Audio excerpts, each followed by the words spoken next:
1 year. What is this one? Ano, dadaanan niya lahat ng month. For example, ngayon, August. Sa August ulit siya. August, September, October, November, December, January, February, March, April, May, June, July, August. Oh, ganun. 1 year eh. Ganun siya kasi malayo ang work niya. Hindi siya.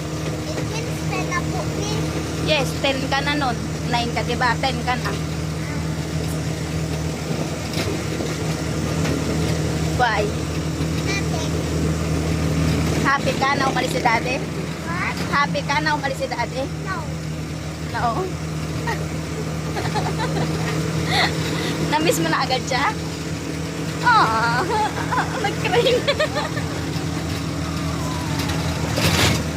Awa naman ang anak ko.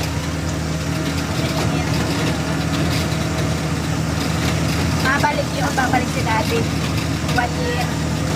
Na-miss na agad siya. Na-miss siya. Na-miss mo si daddy.